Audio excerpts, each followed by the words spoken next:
Fatiha.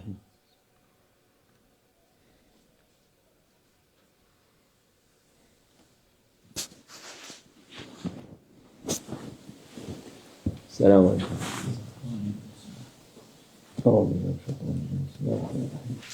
Vessalatu vesselamu ala Resulina Muhammedin seyyidina ve nehrin ve dünya Muhammed'e sadat sahibi ve destur ve ala şabla fazla sayın Muhammed'e kalmedi. Tarikatuna sohba ve hayr fi cemiye. Peygamber sallallahu aleyhi ve sellem buyuruyor. Allah'ın cennet bahçesinin yanından geçtin mi orada girin nimetlerinden faydalanın diyor. Our beloved Prophet, peace and blessings be upon him, says, when you pass by the gardens of paradise belonging to Allah Almighty, enter them and benefit from their blessings. Sahabeler sorunca nedir o cennet bahçesi, dünya nasıl cennet bahçesi olur diyor. And when the companions asked, what are the gardens of paradise? How can there be gardens of paradise in this world? İlim meclisi, ilim öğreten yer varsa ona gitmek cennet bahçesine girmek gibi olur. Thereupon our beloved Prophet, peace and blessings be upon him, replied, the gardens of paradise in this world are the gatherings of knowledge. If there's a place where knowledge is taught, going there is like entering a garden of paradise. Ama hakiki doğru ilim olan yere bakmak lazım. However, one must seek out places where true, authentic knowledge is taught. İlim gözüken çok var. İlimle alakası olmayan kendi kafalarına göre yapılan çok şeyler var.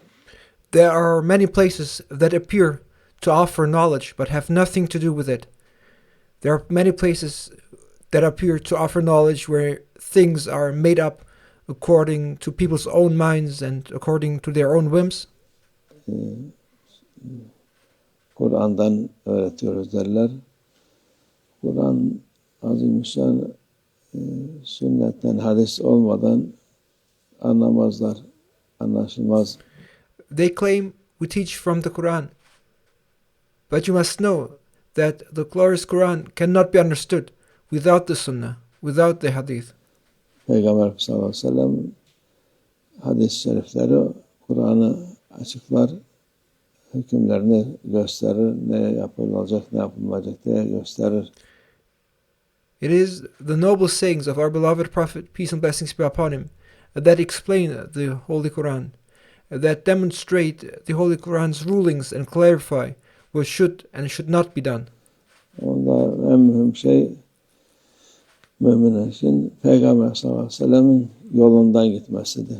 Therefore, the most important thing for a believer is to follow the path of the Prophet, peace and blessings be upon him. Yolunda ne yaptıysa ona benzemesi,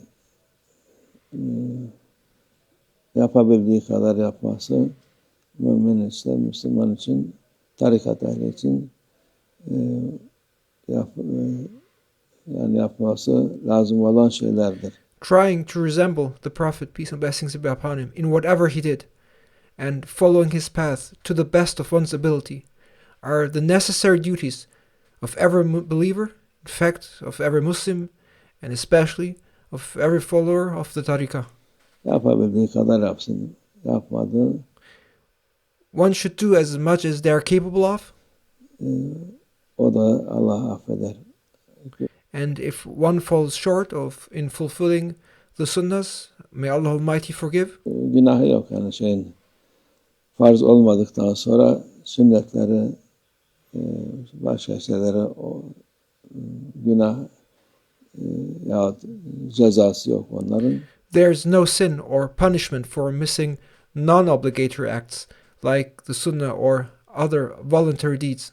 Farzı bırakırsa o vakit cezası olur. Onu gene yapması lazım olur. However, if one neglects mandatory duties, if one does not fulfill those things which are fard, then there will be consequences, and those missed duties must be made up. Ve öteki başka sünnetler, nafile, müstahap var. Onları yapmak çok iyi olur. And when it comes to the sunnah actions or voluntary prayers, or when it comes to those things that are recommended acts, if you don't do them, you will not face punishment. However, performing them is highly beneficial. Dünyadan işte budur Peygamber sallallahu aleyhi ve sellem, faydalanın diyor cennet bahçesinden. O cennet bahçesi odur.